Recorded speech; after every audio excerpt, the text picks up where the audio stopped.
My name is Selena, and I'm 39 years old. They say revenge is loud, but mine began quietly, with an iron, some steam, and the man who once swore I was his whole world. That morning, as I pressed his suit, he told me I was nothing without him, the same man I'd given my life to. He didn't know I'd already seen the messages, or that I was done being invisible. So I smiled, pressed the collar one last time, and waited, because soon he'd see my name printed on the invitation that would change everything. For the past 15 years, I've been married to Patrick, a man everyone else seems to admire. Successful, confident, the kind of person who commands a room without even trying. To the world, we were the perfect couple. The polished executive husband and the poised, supportive wife. People often told me how lucky I was to have him. I used to believe that too.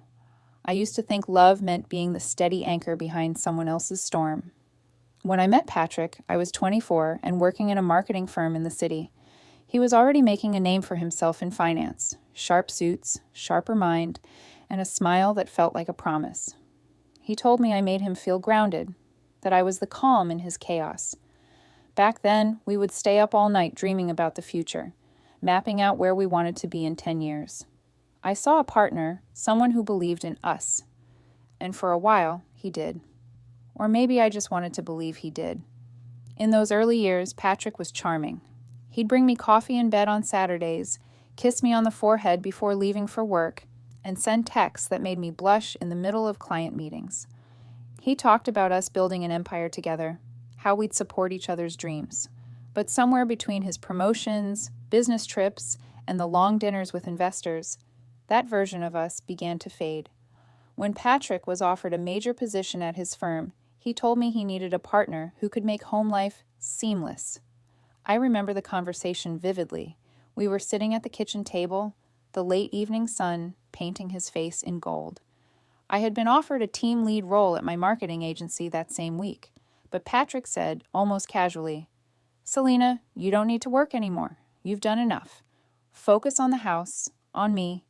You'll have less stress, and I'll be able to focus fully on my career." He made it sound like a gift. I convinced myself it was. I left my job. I told myself I was making an investment in our life together.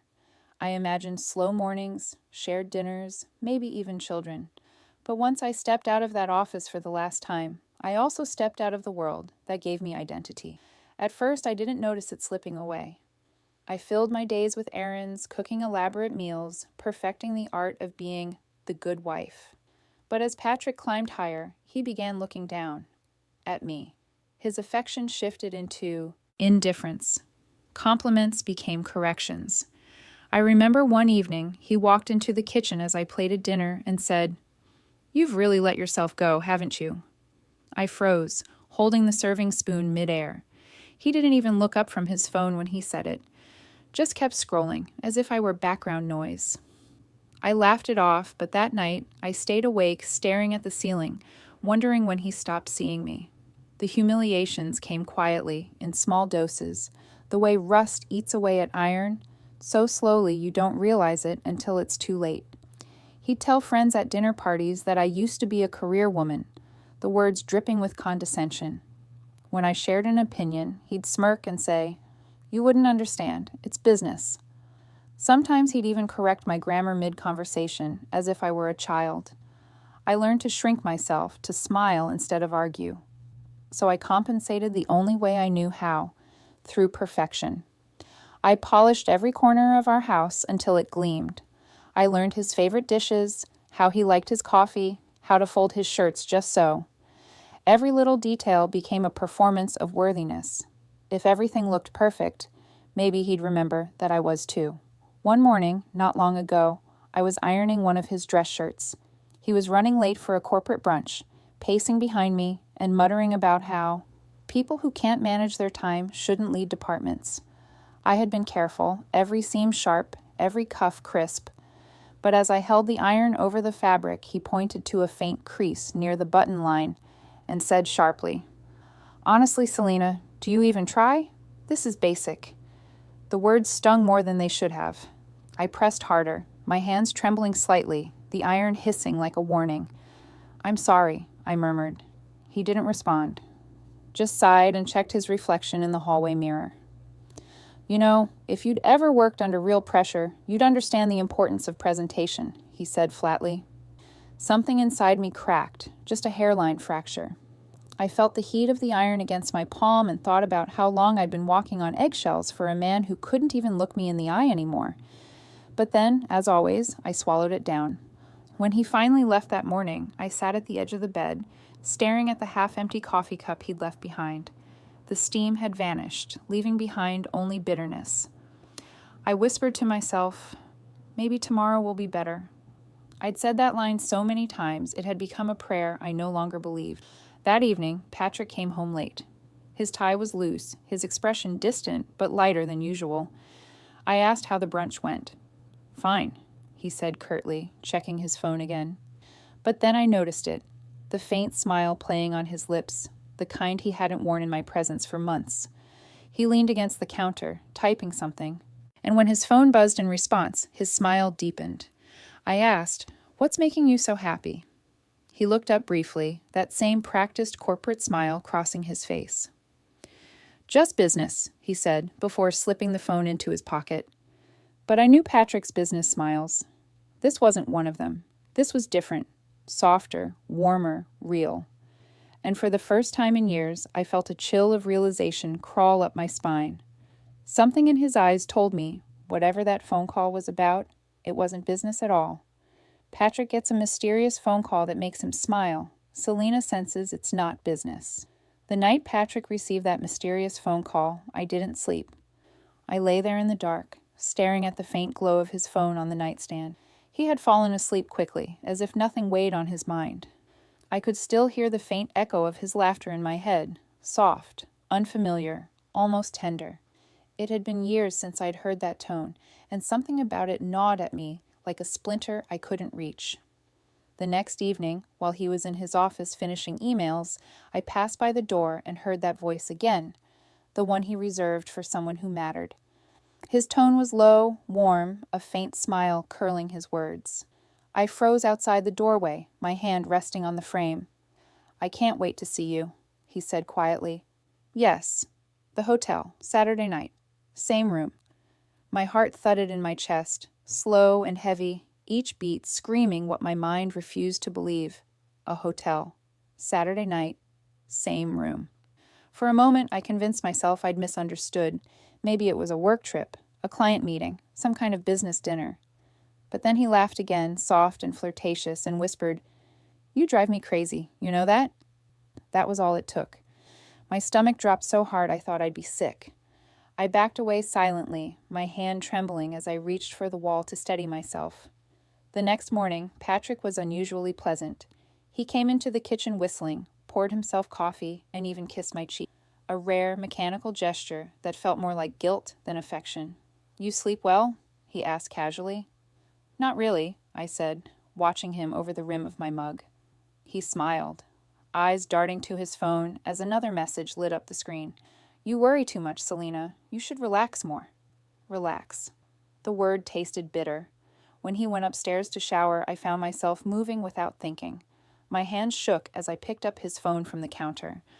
The lock screen glowed. My heart was pounding so loudly I could barely hear myself breathe. I knew the passcode. His birthday, of course. I typed it in, and the screen opened.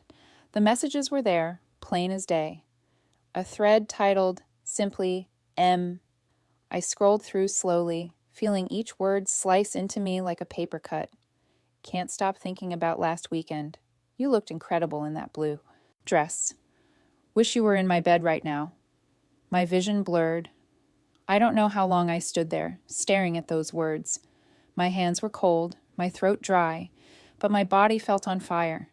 I should have felt rage. I wanted to, but all I felt was numbness. A hollow, echoing silence that wrapped around me like fog. Then I saw one message that shattered whatever denial I had left. "I'll see you Saturday night at the hotel. Wear that perfume I like." He had saved her number under an initial, like that would somehow erase her existence. M. It was almost laughable, the cowardice of it. I set the phone back down just as I heard the water stop upstairs. My reflection in the stainless steel kettle caught my eye. Pale face, red eyes, lips pressed tight. I barely recognized myself. When Patrick came downstairs, I was at the stove scrambling eggs, pretending everything was normal. He greeted me with a cheerful, "Morning, sunshine," as if the night before had never happened. "Big plans for the day?" he asked. "Just the usual," I said evenly. My voice didn't tremble. He kissed my forehead, grabbed his briefcase, and left. The moment the door shut, I felt my knees weaken. I sank to the kitchen floor, the spatula still in my hand, and let the tears fall quietly. Not loud sobs, just a silent stream of heartbreak that I didn't want him to hear, even in memory. I didn't know what to do. Confront him? Scream? Leave? I felt paralyzed. I spent the next several hours cleaning, scrubbing the counters, dusting shelves that didn't need dusting, vacuuming rooms that were already spotless. The rhythm of it kept me from collapsing completely. As I worked, flashes of the past came uninvited. The day he told me he loved how driven I was, how he admired my fire and independence. I could still see the look in his eyes when I gave a presentation back in our early days, the pride on his face when he told me, "You're unstoppable, Selena." Unstoppable. That word echoed in my head, now twisted into irony. I gave up that unstoppable version of myself to make him shine brighter. I stepped out of the spotlight and handed him mine. And now I was invisible, a shadow dusting the home of a man who once swore we were equals. By the time evening came, I had worn myself out. The house gleamed like a showroom, but I felt hollow inside. Patrick came home later than usual, humming as he entered, his jacket slung over one shoulder, his smile smug and secretive. "Sorry, dinner ran late with clients," he said automatically, even before I asked. His tie was loosened, and his cologne was heavier than usual, a scent that didn't belong to the office. I nodded, pretending to believe him. "That's fine. I left your dinner in the oven." He barely thanked me. Instead, he poured himself a drink, checked his phone, and smirked at whatever he saw there. I wanted to ask who it was. I wanted to scream until the walls shook. But instead, I quietly began ironing his navy suit for the next day, the one he always wore to important meetings. The sound of the iron filled the silence. Hiss, press, smooth, repeat. The motions were mechanical, but my mind wasn't. It was alive, roaring with thoughts I couldn't speak. I watched the steam rise from the collar, curling like smoke from a fire that had been smoldering too long.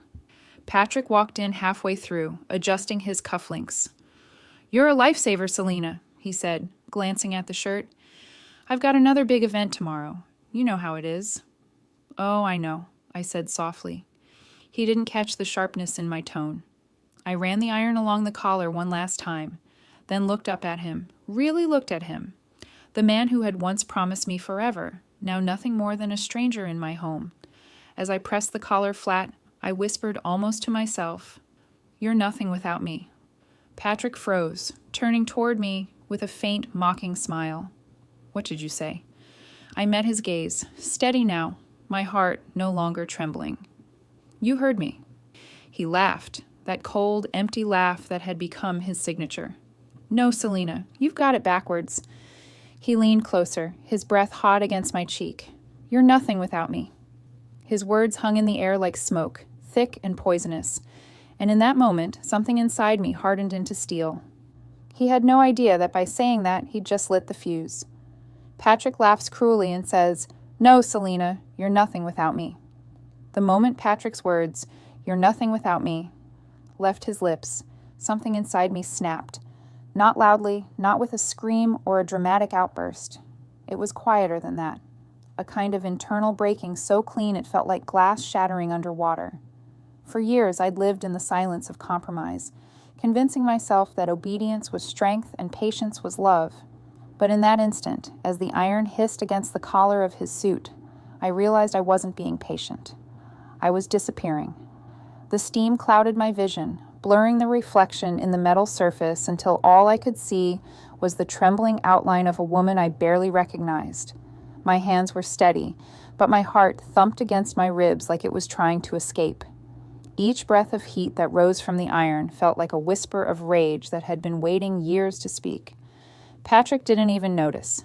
He was still talking, pacing across the room like a man rehearsing lines for a performance. "You know, Selena," he said, adjusting his cufflinks. "Most women would kill to live your life. A beautiful home, no bills to worry about, no job stress. You really don't understand how good you have it." The words stung because of how familiar they sounded. They were the same phrases he'd used to clip my wings years ago, disguised as care, delivered like commandments. I wanted to ask him if he truly believed comfort was enough to replace respect, but I didn't. I pressed the iron harder against the fabric, listening to it hiss in protest, and said nothing. He continued, oblivious to the storm brewing inside me. "You should be grateful, really. Without me, you'd be, well, I don't even know where you'd be." He laughed under his breath, as if the thought itself was amusing.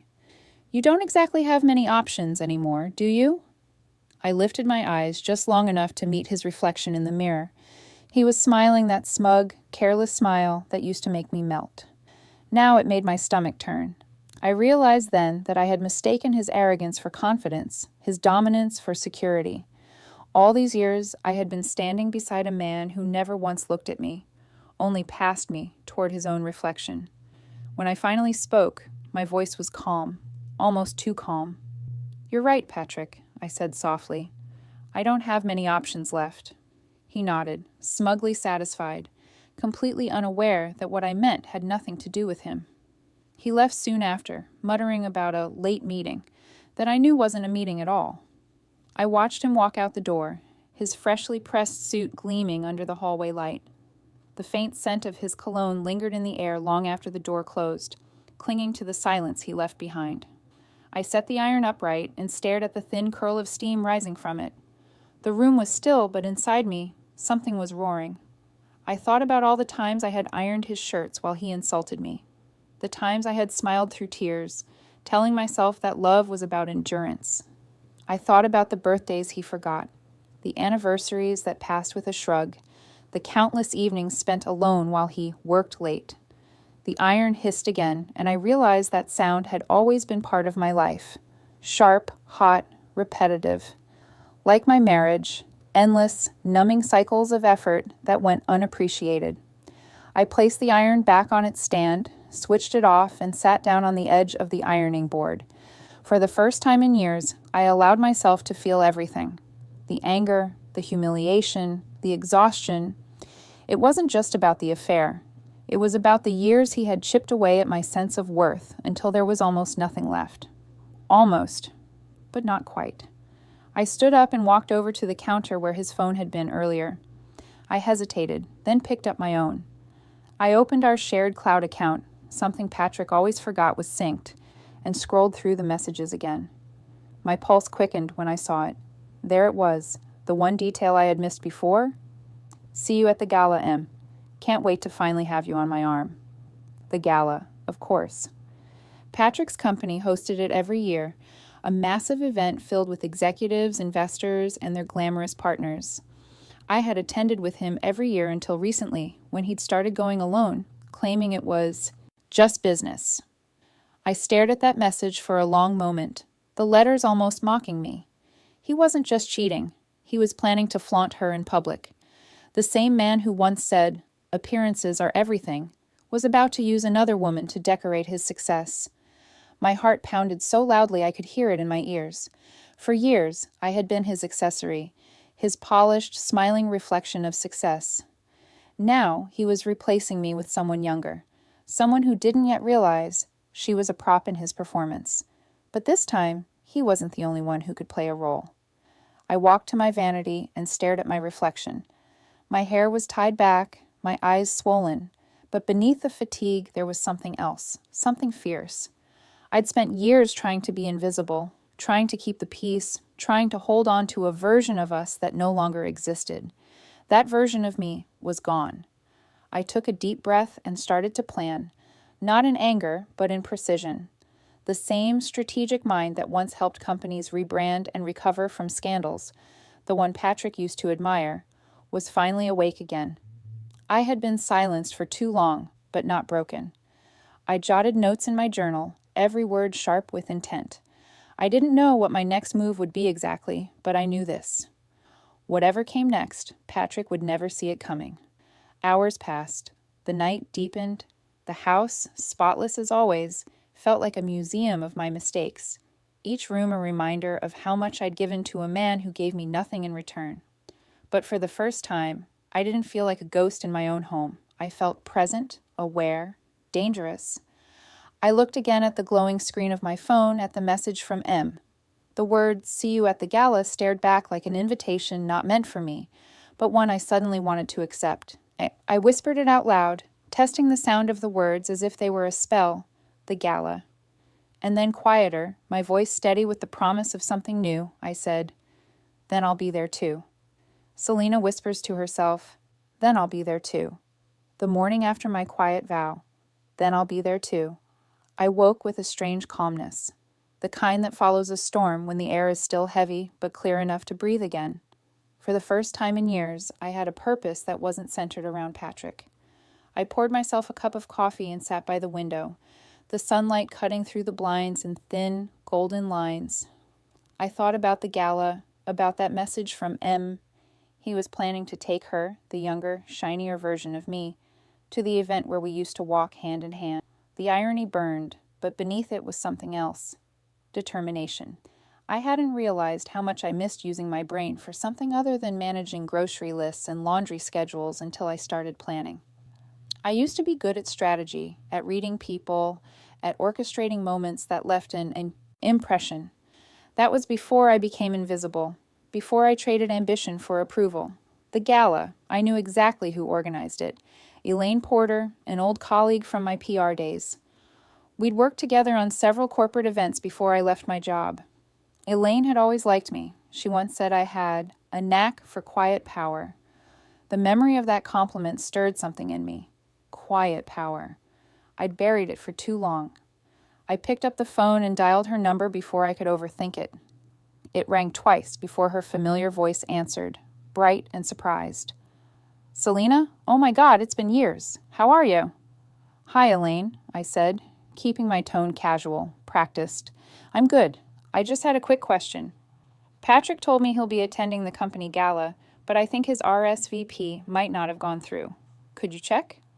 "Of course," she said cheerfully. I could hear her typing in the background. "Let's see. Yes, Patrick Langford, confirmed as attending. 2 tickets allocated under his name." 2 tickets. My breath hitched slightly, but I kept my voice even. "Perfect, thank you. I just wanted to make sure he was on the list." "No problem," Elaine said. Then, after a short pause, she added, "Should I put your name on the guest list too, Selena? I always loved seeing you at these events." I hesitated. The moment stretched like elastic. My instinct was to say no, to shrink away, to stay hidden like I always did. But something deep inside whispered, "Say yes."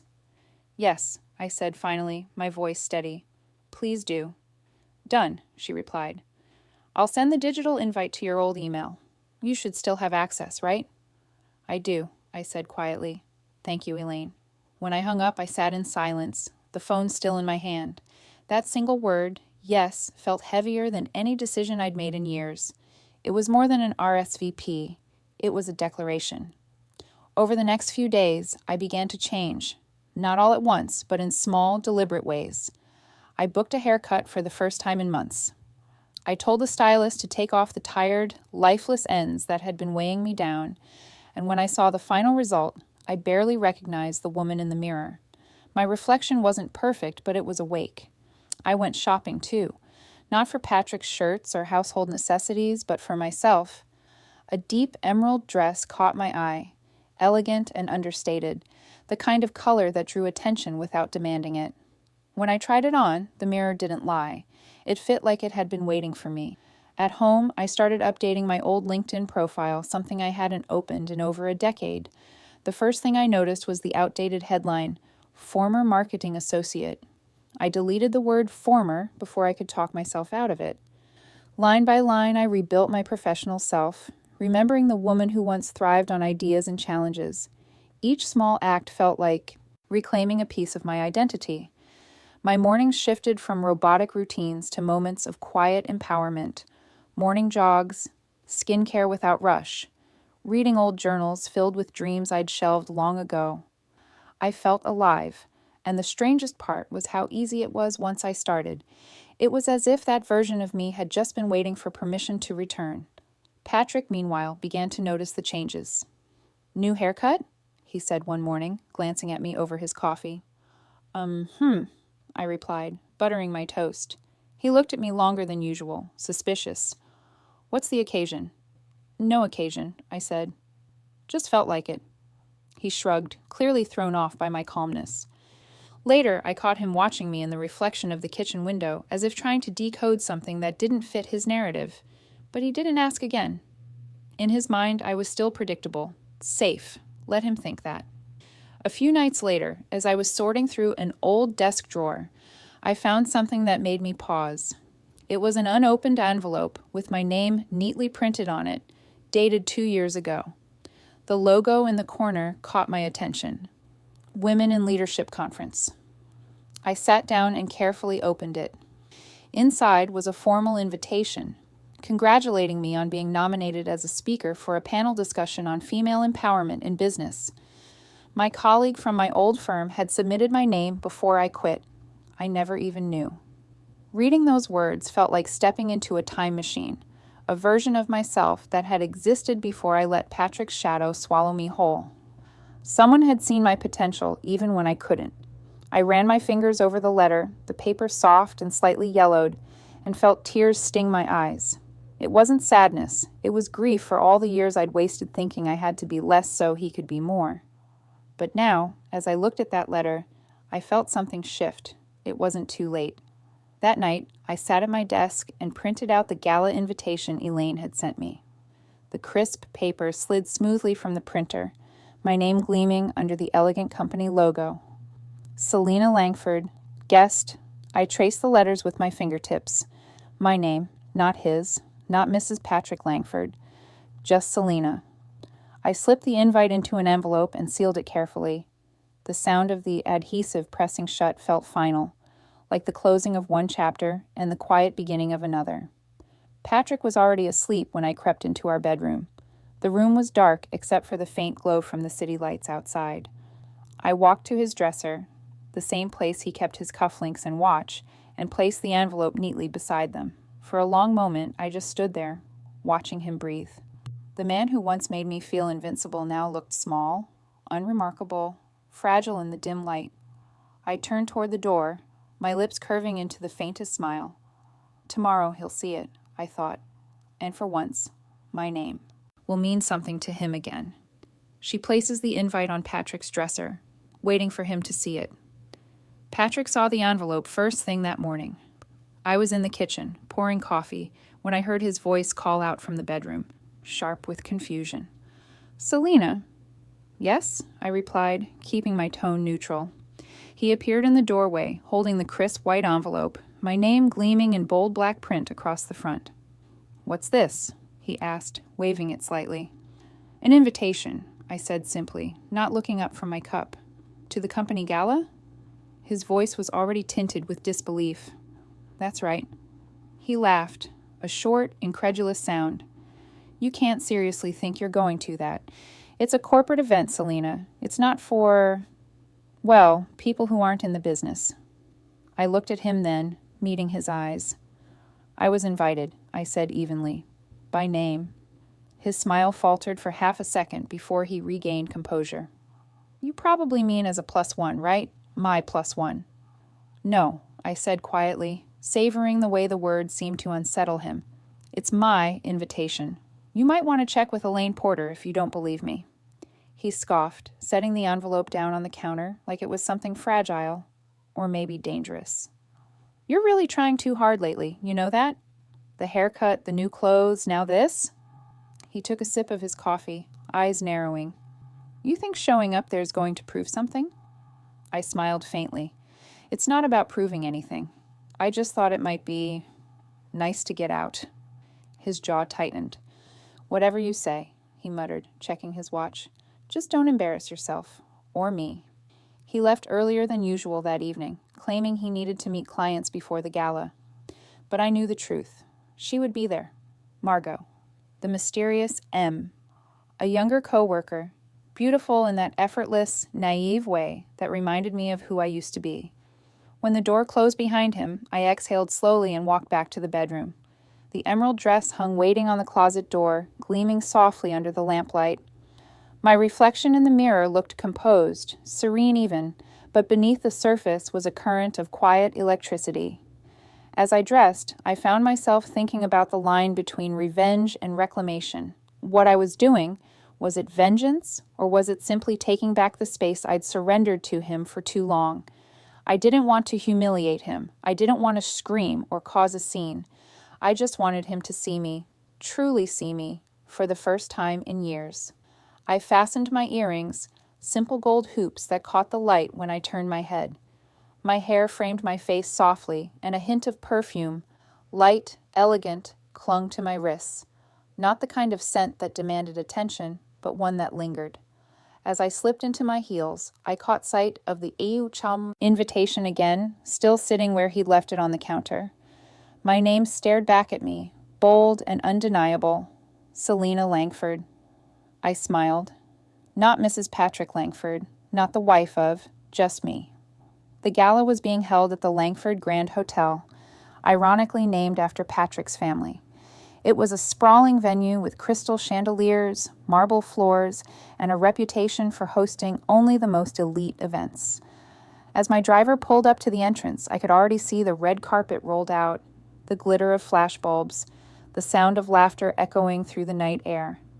I stepped out of the car and felt dozens of eyes glance my way, curious.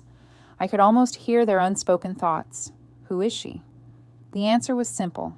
I was someone they'd forgotten existed. Inside, the ballroom shimmered under golden light. Waiters moved like clockwork, balancing trays of champagne and hors d'oeuvres. Music hummed softly beneath the chatter of the city's most powerful people. And there he was, Patrick. I spotted him instantly, standing near the bar in his tailored navy suit, the same one I had ironed days ago. His hand rested lightly on Margot's back as they laughed with a group of executives. She was stunning in a scarlet dress, her youth practically glowing. I watched him throw his head back in laughter, completely at ease, completely unaware that I was already there. I took a glass of champagne from a passing tray and began to move through the crowd, each step deliberate, poised. Heads turned as I passed. A few familiar faces lit up in recognition. "Selina, it's been ages," one of the senior partners exclaimed. "It has," I said with a warm smile. "How have you been?" Conversation sparked easily. It surprised me how quickly the old rhythm returned. The polished tone, the confidence, the charm I thought I'd lost. I wasn't invisible here. I was remembered. When Patrick finally noticed me, the transformation on his face was almost cinematic. His smile froze mid-conversation, his glass hovering halfway to his lips. Margot turned to follow his gaze and stiffened, her own smile faltering. Our eyes met across the room.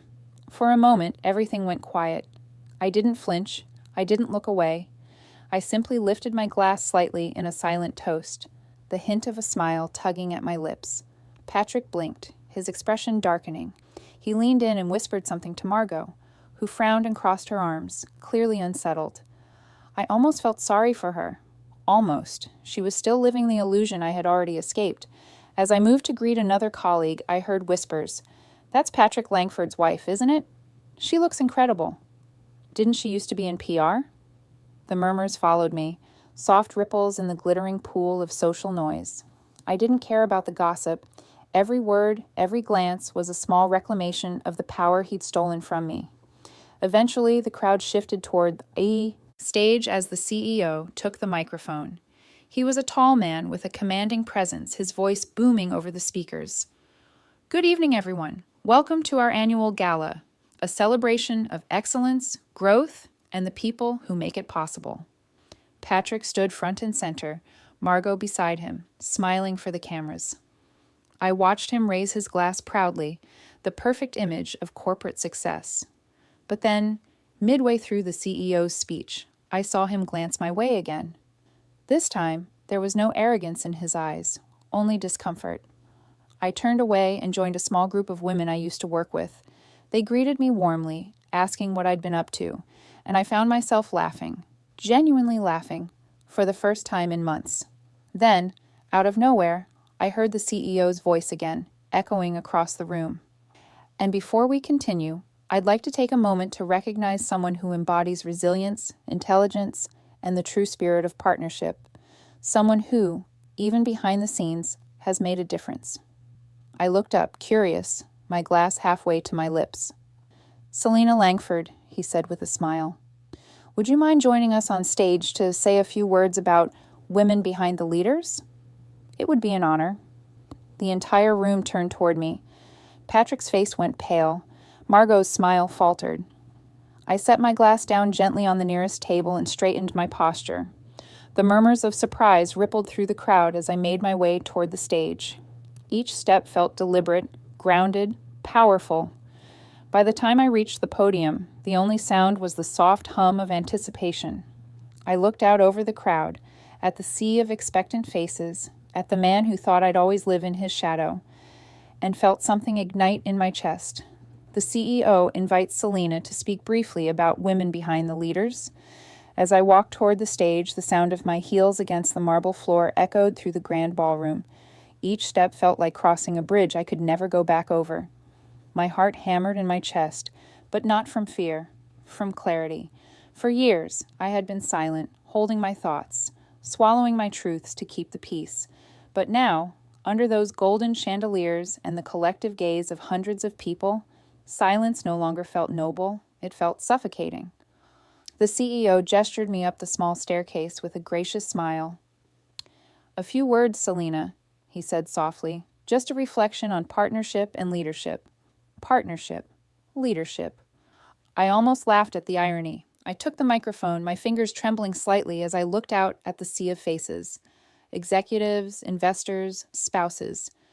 And then there he was.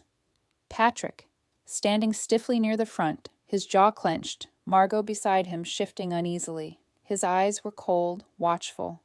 For a heartbeat, I froze. Then I took a deep breath and began. "Good evening, everyone," I said, my voice steady, stronger than I expected. When I was first asked to say a few words tonight, I wasn't sure what I could possibly add to a room full of accomplished people. But then I remembered something I think many women in this room might understand.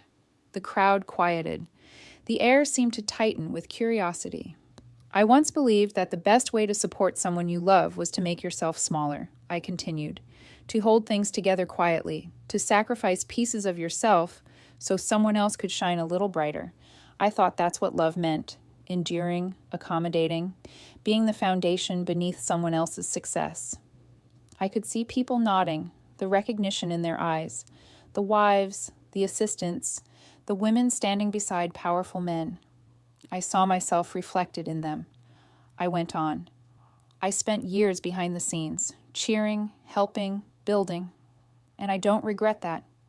But one day, I realized something heartbreaking. I had become invisible in the very life I helped create." A soft murmur rippled through the room. My gaze drifted briefly to Patrick. He had gone completely still, his expression unreadable, but his eyes told me everything. He knew. He knew this wasn't a speech. It was an unveiling.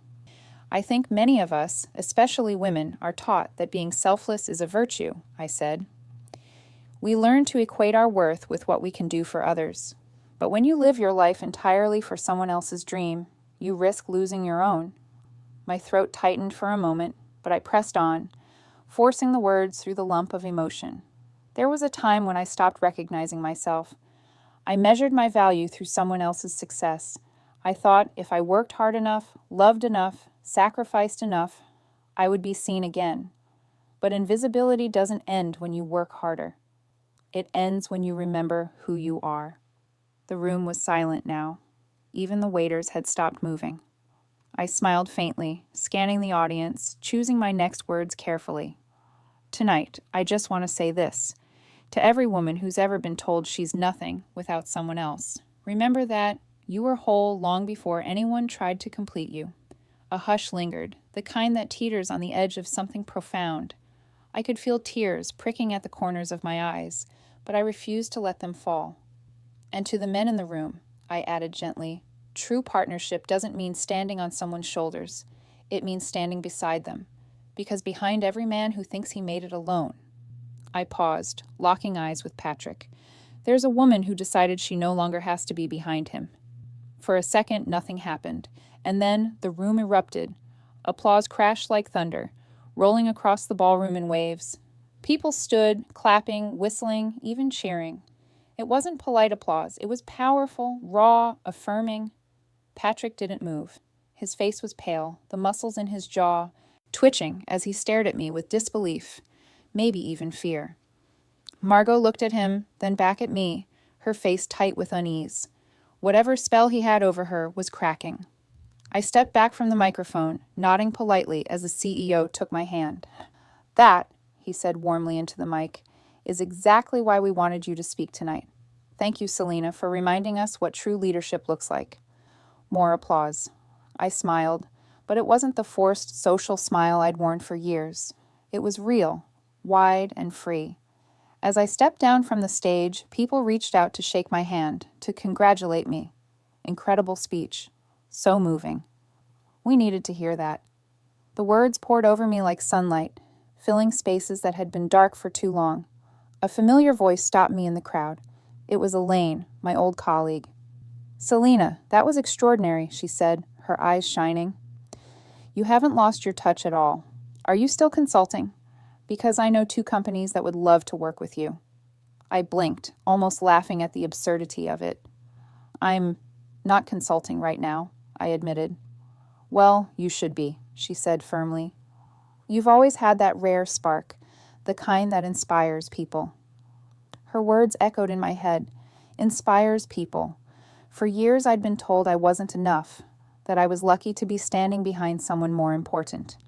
Now, strangers were looking at me and seeing value, not because of Patrick, because of me.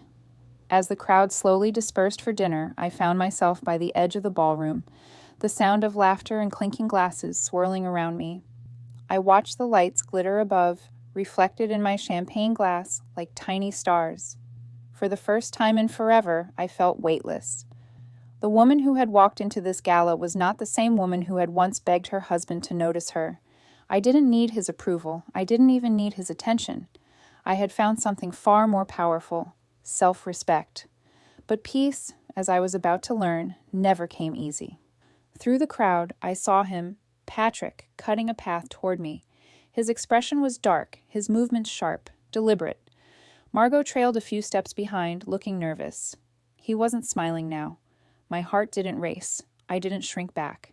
I simply straightened my posture and set my glass down on the nearest table.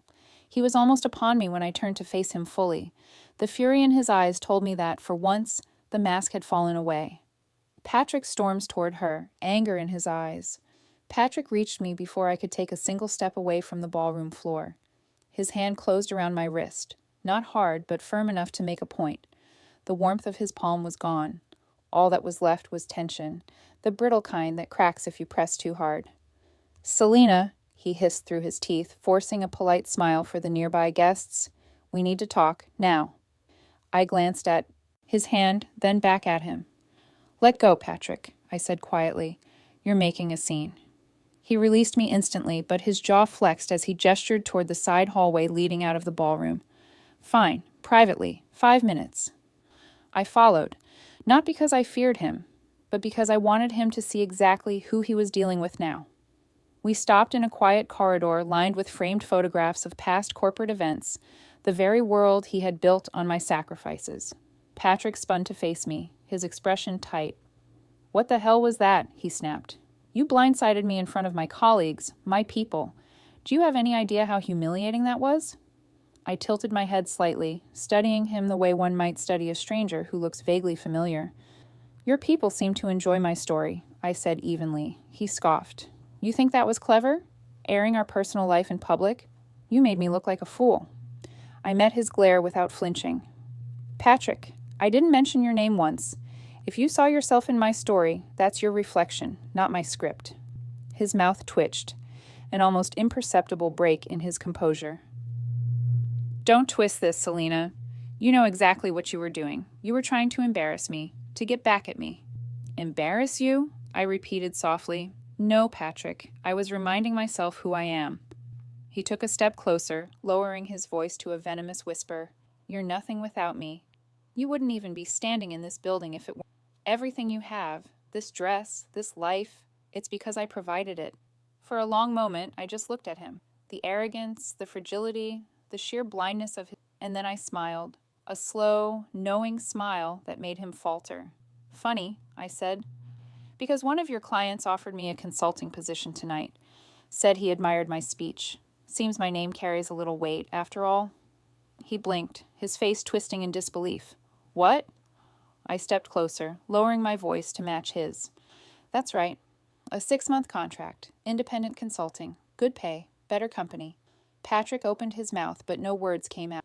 I could see the realization forming in his eyes like a crack spreading through glass. For the first time in years, he didn't have a comeback. You've built a career on the illusion of control, but tonight proves something. You're not the only one people notice. You never were. He swallowed, his Adam's apple bobbing. You think you can just... Patrick, I interrupted softly. Stop. I took a slow breath. I know about Margot. His eyes widened. For a moment, he looked like a child caught stealing, not the confident executive who strutted through life untouched. How long? He asked after a beat, his voice low, defensive. Long enough to realize I don't hate you, said. Not anymore. He looked confused, maybe even disarmed.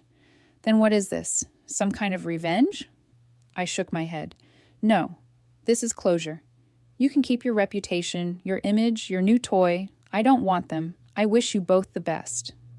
Margot appeared in the distance then, standing at the edge of the hallway, hesitant. Her eyes darted between us, uncertainty written all over her face. She'd seen enough to know something had shifted. Patrick glanced at her and then back at me, his mask slipping entirely. You're walking away, he said, incredulous, after everything I've done for you? I took a deep breath and smiled faintly. Patrick, the truth is, I walked away a long time ago. You just didn't notice. His mouth opened, but I didn't let him finish. I turned and began walking back toward the ballroom, each step lighter than the one before. Behind me, I heard his voice, low, angry, desperate, but I didn't turn around. When I re-entered the main hall, the music had resumed. The room buzzed with laughter and the clinking of champagne glasses. People still glanced my way with smiles, admiration even. I felt none of the panic that used to rise when Patrick's shadow loomed nearby. He was behind me now, in every sense of the word. Elaine found me again near the refreshment table. There you are. Everyone's still talking about your speech. You were phenomenal. Thank you, I said, meaning it. She studied my face. You look peaceful, she observed. I nodded. I feel it. We chatted for a few minutes before I excused myself. I'd done what I came to do. The night belonged to me now, and I didn't need to stay to prove it. As I walked out into the cool night air, I glanced back once through the glass doors. Patrick stood inside, alone this time, staring after me as the crowd moved around him.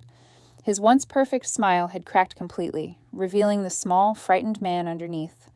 By the time I reached home, the city had quieted. I kicked off my heels, poured a glass of wine, and let myself sink into the sofa. The emerald dress shimmered faintly in the soft light, a reminder of the woman I had become. I felt no guilt, no fear, just relief. But peace never lasts long with men like Patrick. It was close to midnight when I heard the familiar sound of his car pulling into the driveway. The headlights cut across the curtains, then the engine went silent. My stomach tightened, not in fear, but in resignation. A few moments later, the front door opened, loudly. His footsteps staggered across the hardwood floor. The faint scent of whiskey reached me before he did.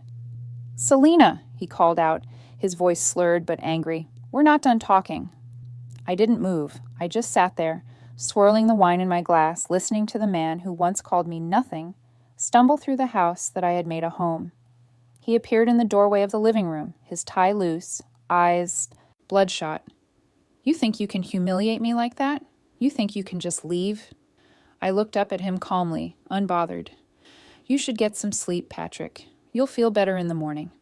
He laughed bitterly. "You don't get to tell me what to do anymore." "No," I said softly. I don't. I set my glass down, stood, and walked past him toward the stairs. But that doesn't mean I have to listen either. He turned as I walked away, his voice breaking behind me. Selena, wait, please. For a moment, I almost did. But then I remembered the iron's hiss, the years of silence, the woman I used to be. I didn't look back. That night, Patrick shows up at home drunk, begging to talk. Patrick stood in the doorway, the smell of alcohol clinging to him like regret. His shirt was untucked, his tie hanging limp around his neck. The confident, self-assured man who once barked orders and belittled me now looked small. His voice broke the silence, soft and unsteady. Selena, please. I made a mistake. I didn't respond. I sat on the edge of the sofa, my hands folded neatly in my lap, my face calm. Years ago, I would have rushed to comfort him, to reassure him that we could fix whatever was broken. But now, I just watched him. Quiet, detached, as if seeing a stranger stumble through the ruins of something long dead. He rubbed his temples, his eyes red. I don't even know what came over me. I was stupid, selfish. God, I've been a fool. I said nothing. I can't lose you, he continued desperately. You're my wife, Selena. You've always been there for me. We can fix this, I promise. We can go to therapy, take a trip, start over. He looked at me like a man pleading for air, and for the first time in my life, I realized his words meant nothing. They were just noise, empty echoes of the same promises he'd never kept. Patrick, I said quietly, do you remember the last time you apologized to me? He blinked, confused. What? The last time you said you were sorry, I repeated. Not because you got caught, but because you meant it. He frowned, searching his memory. The silence that followed was answer enough. I stood slowly, smoothing the fabric of my dress. That's what I thought. He reached for me, but I stepped back. Selena, please, don't do this. Don't walk away. I'm not walking away, I said softly. I'm just finally standing still. He looked bewildered, as if my calmness scared him more than any argument could. I turned toward the hallway, leaving him standing there, and walked into the laundry room. The space felt strangely sacred now, where I had spent years perfecting folds, starching collars, and erasing wrinkles that always returned. On the counter lay one of his shirts, left unpressed from earlier that week. White cotton, immaculate, waiting. I plugged in the iron, and as it began to heat, the familiar hiss filled the air, the same sound that had once signaled submission, now transformed into something else entirely. Closure. I laid the shirt flat on the board, guiding the iron slowly across the fabric. My movements were measured, almost ceremonial. The rhythmic sound of the iron gliding over cloth felt like punctuation marks to a story that had gone on too long. Patrick hovered in the doorway, watching, confused. What are you doing? I'm ironing your shirt, I said simply, not looking up. One last time. He exhaled shakily. You don't have to do that. I know. The silence between us stretched. He took a hesitant step forward. Selena, I can change. I'll be better. I swear it. You're the best thing that's ever happened to me. I was just caught up, stupid. I forgot what mattered. I didn't answer right away. I pressed the collar carefully, steam curling up like ghostly ribbons between us. Then I said, quietly but clearly, You were right, you know. About what? He asked, puzzled. I lifted the iron and set it down gently, meeting his eyes. I was nothing. I paused, letting the words hang for a beat. Until I stopped being yours. He blinked, as if the air had been knocked out of him. Selena, I spent years trying to prove my worth to you, I continued, my voice steady. But I see now that I didn't need your validation. You took and took until there was nothing left. But somehow, in losing everything, I found myself. The iron clicked off with a soft pop, its job done. I folded the shirt neatly, pressing each edge into a perfect line. Then I held it out to him. Here, I said, offering it like a final gesture of peace. He took it reluctantly, his hands trembling. What does this mean? It means I'm done ironing your mistakes. His face fell. You don't mean that. I do. I walked past him into the living room. I'm moving out tomorrow. What? His voice cracked. I already found an apartment, I said. It's small, but it's mine. My lease starts in the morning. He stared at me as though trying to process foreign words. You can't just leave. We're married. I smiled sadly. We were married. The moment you decided to treat me like an accessory, you ended that. I just hadn't caught up yet. He took a step forward, panic creeping into his voice. Selena, please, don't throw everything away because of one mistake. One mistake? I echoed softly.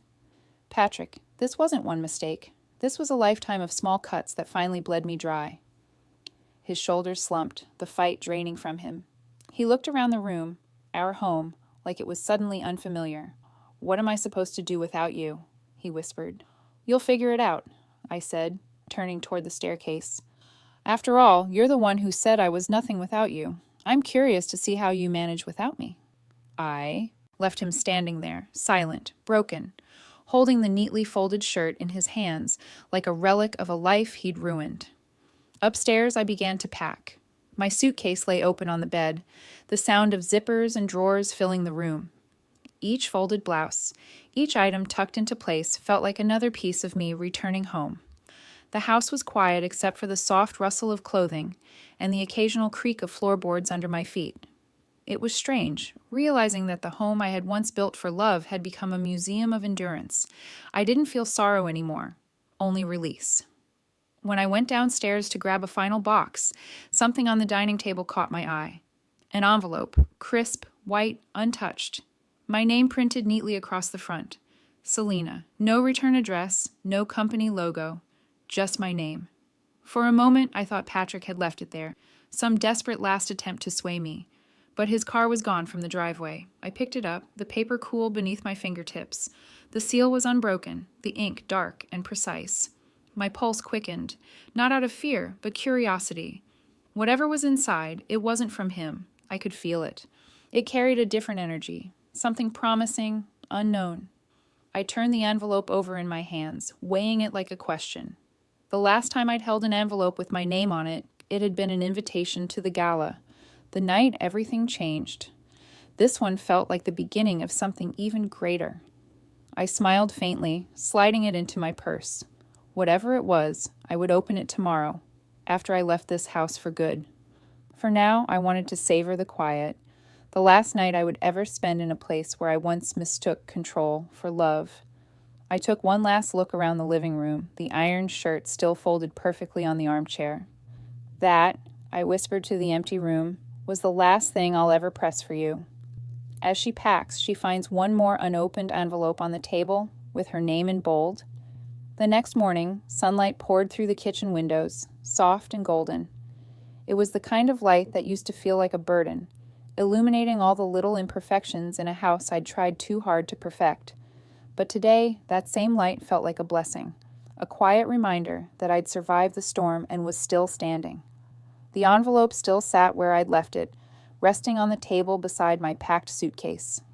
Its simplicity was disarming, no dramatic markings, no hint of what it contained. Just my name, Selena, printed in clean, deliberate letters. My hand trembled slightly as I reached for it. For a long moment, I just stared at it. So much of my life had been defined by other people's expectations, other people's names.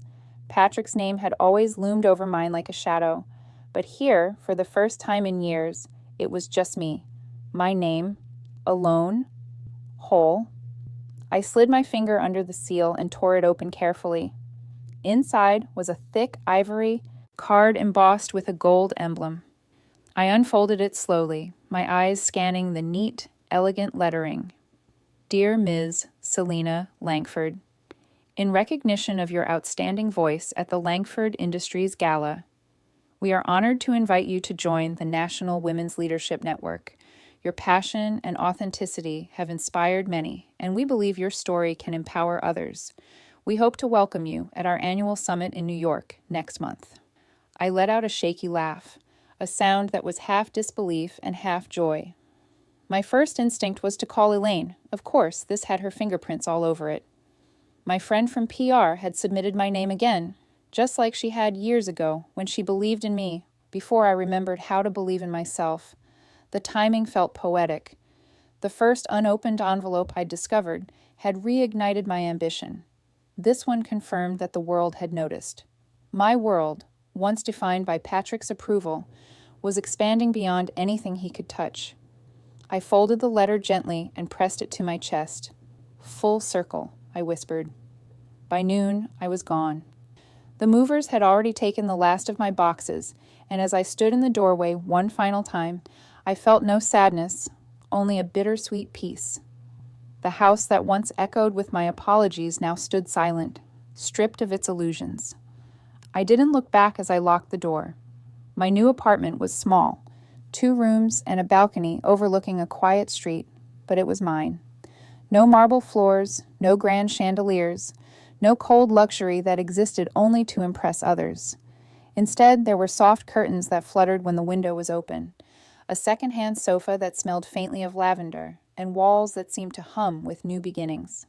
I unpacked slowly, deliberately, savoring every moment. Each item I placed in its new home felt symbolic. One less piece of him, one more piece of me. My books went on the shelves first, the marketing manuals, the leadership guides, the dog-eared novel that had once made me dream of adventure. When I was done, I brewed a cup of coffee, the aroma filling the small space. I carried it out onto the balcony and sat cross-legged on a folding chair, watching the city below wake up. The breeze brushed against my face, cool and gentle. It smelled like freedom. For the first time in years, the silence didn't ache. It comforted. I wasn't waiting for footsteps, for demands, for validation. I was simply being. I thought about how different this morning felt compared to all those years in that big, cold house, every inch spotless but hollow, every word measured so as not to spark another argument. Here, even the imperfections felt alive. A chipped mug, a crooked picture frame, each one mine. Over the next few weeks, life began to take shape again. I accepted the invitation from the Women's Leadership Network, and with Elaine's help, I began consulting for smaller firms that needed guidance in communication strategy. The first client meeting terrified me. I hadn't spoken in a boardroom in over a decade, but as soon as I began presenting, the words flowed effortlessly, as if I'd never left. Clients started calling me sharp, insightful, a natural. I'd forgotten how good it felt to be recognized for my mind instead of my silence. Soon, my calendar filled with meetings, mentorship calls, and invitations to speak at workshops. I began mentoring younger women, many of whom reminded me of my former self, bright, ambitious, and dangerously close to losing themselves in someone else's shadow. I told them what I wish someone had told me years ago. Never confuse sacrifice with surrender. You can love someone and still keep your own name intact. Months passed. Seasons changed. I thrived. Then, one morning, while scrolling through the business headlines, a familiar name caught my eye. Langford Industries under investigation for ethics violations. I read the article quietly. Patrick's company had been accused of mismanagement, with several of his close associates stepping down amid the scandal. There was no mention of him directly, but I knew he would be drowning in the fallout. For a long moment, I stared at the screen. Once upon a time, that kind of news would have devastated me.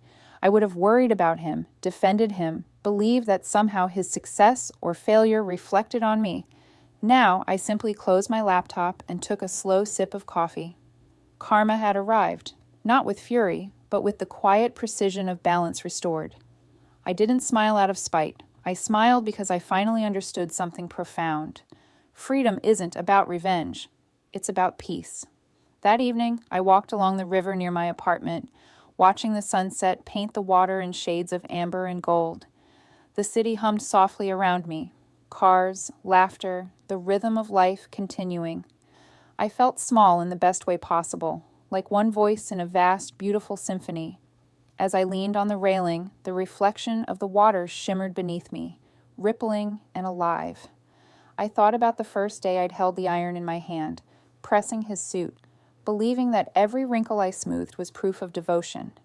I remembered his words, "You're nothing without me," and how for so long I believed him. But standing there now, I realized he'd been wrong all along. I was never nothing. I was just hidden beneath layers of expectation and fear waiting to emerge. I pulled out my phone and opened my calendar. The Leadership Summit was only 2 weeks away. My panel was titled, Reclaiming the Self, the Power of Starting Over. I smiled at the irony. Life had a poetic sense of humor. As the last light of the day faded, I whispered into the breeze, not to Patrick, but to the woman I used to be. "You made it," I said softly. "You finally made it." The wind carried the words away, but the warmth they left behind stayed. When I returned home, I sat at my desk to prepare my notes for the summit. My name, Selena Langford, printed at the top of the official letterhead, caught my eye. I stared at it for a long time. For so long, that name had felt like a footnote under someone else's story. Now it was the title of my own. I smiled and whispered, "My name was always enough." And as I turned off the light, I thought back to the morning it all began. The hiss of the iron, the sharp smell of steam, the quiet ache of a woman trying to press away the evidence of her own pain. When I ironed his suit that morning, I murmured to myself, I thought I was smoothing out wrinkles in our marriage. I didn't know I was pressing out my own wings. The city outside glowed softly, as if nodding in agreement, and with that, I closed my eyes, finally free. When I ironed his suit that morning, I thought I was smoothing out wrinkles in our marriage. I didn't know I was pressing out my own wings. I didn't win by breaking him. I won by finding myself. The woman who once lived in his shadow now walks freely in her own light. Patrick lost more than a wife that day. He lost the power to define me. And as I move forward, I carry one truth in my heart. Sometimes, freedom doesn't come from fighting back. It comes from finally walking away. If Selena's journey touched your heart, take a second to share this story. Someone out there might need to hear it today. Don't forget to subscribe for more real-life stories of strength, heartbreak, and quiet revenge, because sometimes the bravest thing a woman can do is simply choose herself. Tell me, if you were in Selena's place that morning, would you have walked away or stayed to fight?